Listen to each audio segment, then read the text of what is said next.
fais pas ce que je fais, tu peux pas le faire. Avant je le guettais de long le désert, maintenant que j'y suis, c'est que tu fais. Alors, tout est prêt. Popcorn, check. Boisson, check. Animé, pas encore, mais go. Wesh, j'ai lancé le mauvais truc là ou quoi? C'est quoi ça? Ça, c'est le début de l'animé dont je vais vous parler aujourd'hui. Mais avant de commencer, j'ai 2-3 trucs à vous dire. Premièrement, j'ai ouvert un serveur Discord, donc si vous voulez avoir des infos et des leaks sur les prochaines vidéos, bah venez. Vous pourrez aussi choisir le prochain sujet de vidéo car j'ai pas d'inspi, donc n'hésitez vraiment pas.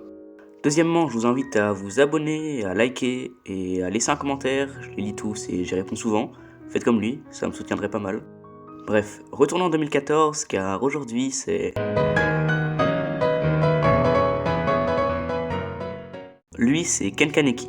Il a 18 ans et il étudie à l'université de Camille. Actuellement, il est avec son ami d'enfance Ide. Tous les deux, ils attendent une fille avec qui Kaneki a un rendez-vous. C'est bizarre de faire ça, mais ok.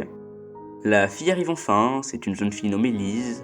Elle a les cheveux violets, elle est innocente et sympathique. Avec Kaneki, elle va aller faire ce qu'ils aiment. C'est un date, quoi. Donc, ils vont à la bibliothèque. Kaneki, t'es sérieux? Il parle de livres. Putain, c'est ennuyeux. Et toi, tu fais quoi, fils de pute? Donc il mange un morceau, puis Lise lui demande de la raccompagner chez elle. Kaneki, je suis fier de toi, tu vas enfin devenir un homme. Laisse-moi faire mes vidéos toi, t'as déjà eu ton heure de gloire. Je disais, il la raccompagne, et en passant dans une ruelle, il s'arrête. Elle approche, encore et encore, puis l'enlace. Waouh, c'est beau. Mais au lieu de l'embrasser...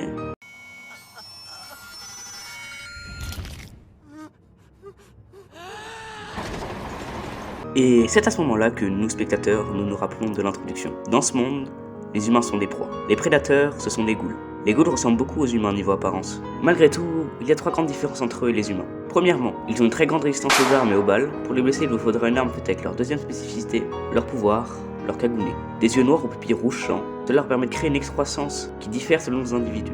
Cela va de simples tentacules souples ou encore une sorte d'armure, mais cela peut être aussi une aile qui sert de mitraillette. Et pour la troisième spécificité, c'est simplement une régénération exceptionnelle. C'est cheaté, oui. Parmi ces ghouls, certaines sont différentes. Elles sont plus fortes. Elles n'ont pas 2 cagoulés, mais un seul. Elles sont donc simplement nommées les ghouls bras. Elles sont nées de l'union rare d'un humain et d'une ghoul, du moins normalement. Pour les spécificités de ces ghouls, ce sont les mêmes, juste 100 fois pire. Mais passons, revenons à Kaneki. Il essaie de fuir Lise, qui le rattrape, puis le transperce. Il s'écroule quasiment mort. Et elle approche à nouveau, encore et encore. Kaneki va se faire dévorer. Et une fois c'est prêt, elle...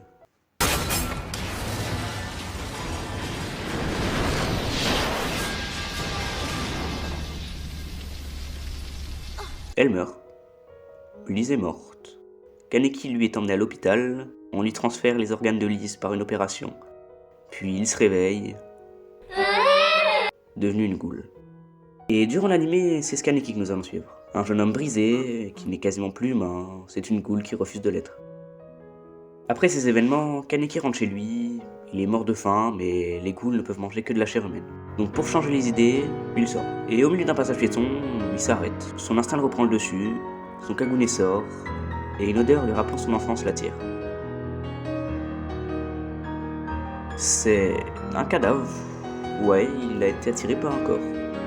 Kaneki fond en larmes lui-même en le réalisant. Et sûrement une des ghouls les plus gentilles du manga, où il s'en déconne et essaie de le réconforter. Mais cette ghoul se fait décapiter par une autre ghoul, Nishiki Nishio. Et étant donné que Kaneki a tout vu, il s'effondre. Nishiki tente de l'attaquer, mais la gout le stoppe.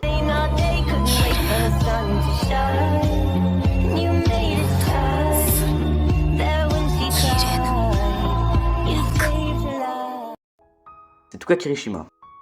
Elle fait fuir Nishiki et aide Kaneki. Elle lui dit de manger et en donnant sa faim, Kaneki refuse. Il ne veut pas manger un être humain, il veut le rester lui-même. Il ne veut pas devenir un monstre. Tuka, sans insulter, le force.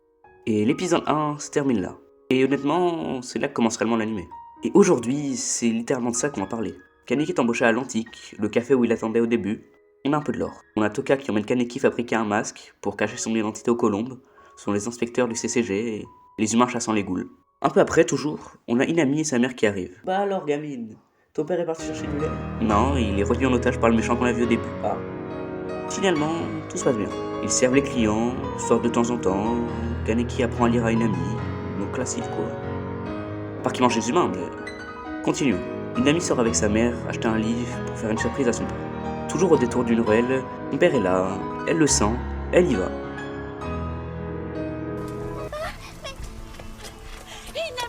Ah, j'aime bien cette pluie. Des colombes. Et pour protéger sa fille, la mère d'une amie, elle se sacrifie. Mi, va-t'en vite. Pourquoi, maman? Tout ira bien. Retourne à l'Antique aussi vite que tu peux. Je te promets de t'y rejoindre dès que j'aurai terminé ici. Et devant cette scène, on a un Kaneki impuissant. C'était la seule chose que je pouvais faire. La seule. C'est une des meilleures représentations de l'horreur. Car faut pas oublier que quand on est faible, on ne peut rien protéger. Après cette histoire, l'ambiance change à l'Antique. C'est froid, une amie a perdu ses parents, ils sont tristes et peuvent rien faire. J'ai rien pu faire.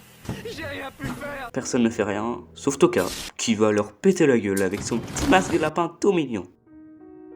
Bref, je pourrais continuer à parler pendant encore longtemps. Mais la vidéo fait déjà pas mal de temps, donc avançons un peu plus vite. On est vers la fin de l'animé, lors d'une fin de service, quelqu'un entre, c'est Jason. Jason, t'as pas la ref à vendredi 13 ou quoi? Monstrueux. Jason arrive, tabasse tout le monde, et kidnappe Kaneki. Personnellement, c'est à ce moment que j'ai commencé à vraiment apprécier Tokyo Ghoul. Kaneki est kidnappé par Aogiri, l'organisation de ghouls dont fait partie Jason. Il est attaché, puis torturé à la fois physiquement par Jason, et psychologiquement par Liz. Et toutes ces tortures ont finalement confirmé à tous que, quand on est faible, on ne peut rien protéger. À ce moment-là, Kaneki l'a déjà réalisé depuis longtemps. Il avait déjà perdu sa mère à cause de sa tante, donc il décide de changer, avec un des plus beaux discours que j'ai jamais entendu, et une des plus belles scènes que j'ai jamais vues. Anyone who tries to take them from me, you'll get no mercy. Are you sure you have the strength to back that up? Yes. Does this mean you'll finally stop holding me back? Of course not. That'd be foolish. I'm never going to let you have control.